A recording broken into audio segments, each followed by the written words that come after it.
Bonjour François Blanchecotte. Bonjour. La transformation de notre système de santé est engagée par notre gouvernement. Quelle place faut-il réserver à la biologie médicale et aux biologistes médicaux? Eh bien, toute leur place, parce qu'aujourd'hui, effectivement, les cartes sont rebattues. Les pilotes du système de transformation du système de santé ont remis leur rapport fin mai. Et il va y avoir évidemment le gouvernement plus le Premier ministre et ainsi que le Président de la République vont poser sur la table la nouvelle donne pour que chaque acteur de santé ait vraiment sa place. Nous avons essayé de répondre à toutes les sollicitations, les auditions, pour que le biologiste ait une place dans l'équipe de soins, une place médicale, c'est-à-dire qu'il intervienne aux côtés des médecins, aux côtés des infirmières, des sages-femmes, dans l'équilibre de santé, avec aussi une efficience des soins, c'est-à-dire qu'il puisse choisir aussi la manière dont il va pouvoir concourir aux meilleurs soins, aux meilleurs coûts. Et nous avons à cela même deux options. Premièrement, faire partie des équipes de soins des CPTS, c'est-à-dire installer les biologistes sur les territoires de santé, en collaboration avec les médecins, et d'autre part aussi avec une pertinence vis-à-vis du système public pour que les actes soient non pas redondants, mais en tout cas soient complémentaires les uns des autres. L'objectif étant la prise en charge du patient de façon, ce qu'on appelle le parcours de soins, mais de façon linéaire entre les soins de ville et les soins hospitaliers ou un établissement de soins privés. Il ne faut pas les oublier parce que nous travaillons avec eux et il faut qu'aujourd'hui le patient puisse avoir un parcours de soins fluide entre toutes ces structures. Donc ça, c'est l'élément fondamental. Deuxièmement, il faut vraiment que l'on prenne en compte toutes les évolutions de la biologie. Aujourd'hui, la biologie délocalisée ne fait pas partie des examens remboursés. Et pourtant, aujourd'hui, beaucoup d'hôpitaux, beaucoup d'établissements privés ont recours à cette biologie délocalisée. Il faut que le biologiste puisse s'en occuper, la gérer. Et on voit bien qu'aujourd'hui, cette nécessité absolue de prendre en charge le patient sur son lieu de vie pour savoir s'il doit ou non être hospitalisé, ça ne pourra se faire que par des examens de biologie délocalisée. Le médecin a besoin tout de suite de savoir si son patient doit être hospitalisé ou non.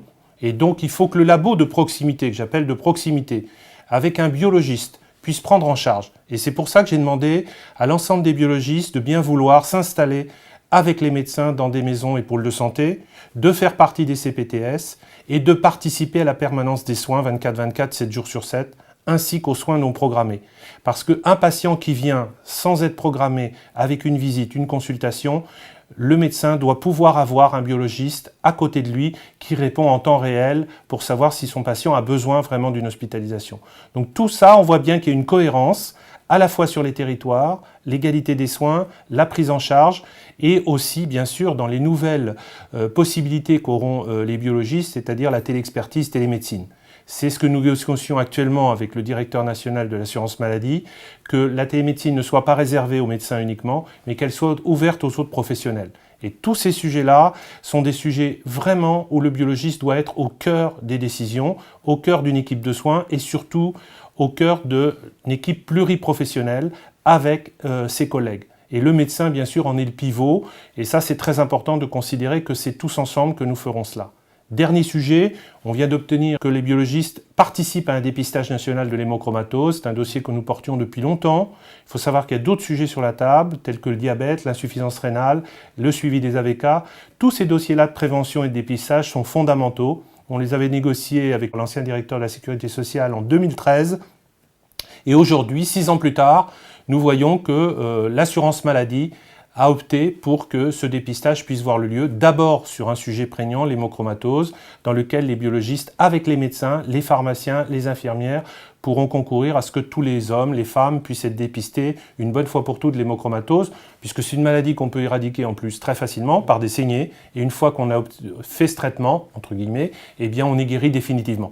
Tout ça, ça évitera les complications de l'hémochromatose, les douleurs articulaires au long cours et les maladies chroniques qui s'en suivent derrière. Donc ça, c'est fondamental. On a obtenu cette première marche, on a obtenu cette reconnaissance. Maintenant, il faut aller plus loin pour que tout fonctionne. On attend les arbitrages, mais j'espère qu'ils seront éminemment favorables, bien sûr, pour que les biologistes participent pleinement au système de santé. En 2018, les GIB deviennent les GIB. Le I d'international devient le I d'innovation. Pourquoi ce changement ? tout simplement parce qu'il faut regarder ce qui est en train de se passer sur le terrain. Enfin, on n'imagine pas aujourd'hui que des examens qui vont être des examens courants puissent rester entre les mains des biologistes. Demain, un certain nombre d'examens tout simples deviendront l'apanage du patient.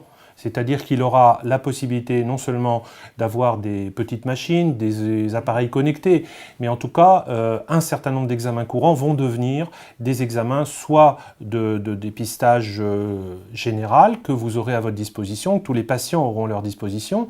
Nous pensons, au SDB, que l'avenir des grandes chaînes est très compromis. Et ça, c'est ce qu'on dit maintenant. Et qu'aujourd'hui, vouloir faire une glycémie à 1h30 de route sur un plateau technique accrédité, ça n'a plus de sens. Et qu'aujourd'hui, économiquement, une glycémie peut se faire au chevet du patient ou localement de proximité, voire éventuellement que le patient puisse le faire lui-même. L'important, c'est que le biologiste puisse, comme le dit la loi, pouvoir contrôler cet examen, pouvoir amener une expertise. On a voulu traiter par une loi tous les biologistes de la même manière, hospitaliers, privés, spécialistes, non spécialistes, généralistes. On a voulu faire une loi unique. Mais en fait, il y a quand même plusieurs secteurs de la biologie. Le secteur hospitalier ou en établissement de soins ne répond pas de la même manière qu'un laboratoire de proximité, ni qu'un plateau technique, où il y a des spécialistes, des compétences. Il faut qu'on ait des biologistes compétents, hyper spécialisés sur la génétique, sur des examens très pointus, mais il faut qu'on ait aussi la possibilité d'avoir un biologiste expert, médical, qui est au chevet du patient, entre guillemets, en proximité. Et c'est là où je pense qu'il fallait vraiment changer. Nous avions une représentation des grands industriels sur des grandes chaînes. Je crois qu'aujourd'hui, il est nécessaire de faire rentrer toutes les startups. Et pour une raison encore plus simple, c'est que les startups qui se créent, ce sont vraiment des non-biologistes. Ils sont à l'écoute des patients, du consommateur. Et en fait, ils créent des produits pour répondre à une demande de la consommation, à une demande du patient. Aujourd'hui, il fallait pouvoir réunir dans un congrès où on faisait venir l'innovation en premier et dans lequel les tables rondes se dérouleront en général entre des startups, des patients et un sachant biologiste. Il faut que cet échange ait lieu. Il faut que ces trois mondes se rencontrent, il faut qu'ils puissent en discuter. Et on évaluera ensuite quelle est la pertinence des propositions qui ont été faites avec les uns les autres. Mais il fallait que le biologiste revienne au centre du jeu pour toute cette nouvelle biologie qui nous arrive, dans laquelle on va avoir certainement un mot à dire, mais quelle place, quel mode d'expertise. Je vous parlais de la téléexpertise tout à l'heure, c'est fondamental. Est-ce que le biologiste aujourd'hui aura sa place dans ce système? Est-ce que nous passerons, comme les Américains l'avaient choisi il y a 10 ans, de se passer du biologiste et reviennent en arrière? Donc il faut voir à la fois le secteur économique, la demande des patients et la demande aussi de l'évolution scientifique qu'on n'arrête pas. On ne peut pas arrêter l'évolution scientifique, je ne crois pas. Il y aura des choses nouvelles qui naîtront tous les jours. Donc c'est pour ça que les GIB veulent à la fois dans leur format, dans le contenu, dans le mode de conférence, changer les choses pour se tourner résolument vers ce qui va être demain la nouvelle biologie, la biologie du futur, et celle qui apportera évidemment plein de connaissances, plein de bases de données, avec certainement un grand rôle de l'intelligence artificielle, parce que je suis passionné par ça, et je pense que demain, l'intelligence artificielle remplacera pour bon nombre de conclusions le biologiste tel qu'il fait aujourd'hui. Donc trouver sa place est nécessaire, y réfléchir maintenant, on n'est déjà pas en avance, il faut que la France se mobilise fortement là-dessus, et on voit que beaucoup d'autres pays ont déjà franchi le pas. Donc il faut se mettre évidemment dans le timing du monde et essayer vraiment de trouver quels sont les éléments qui peuvent rendre notre métier pertinent, en tout cas notre vraie place au sein de toute cette évolution technologique. Quels sont les prochains rendez-vous des GIB ? Eh bien, le prochain rendez-vous des GIB, c'est les 18 et 19 octobre 2018 à l'Arche de la Défense. Nous vous accueillerons. Il y a un site web à votre disposition avec le programme, l'inscription en ligne et en plus tous les moyens pour vous déplacer, vous loger, vous nourrir sur Paris, éventuellement sortir sur Paris. Donc tout est prêt pour que vous ayez un confort et que vous puissiez assister à ces 2 journées de façon agréable et en tout cas conviviale, puisqu'une soirée en plus est prévue le jeudi soir. Donc tout ça concourt à ce que vous veniez nombreux à Paris. Et quant à l'année prochaine, eh bien, les dates sont déjà arrêtées.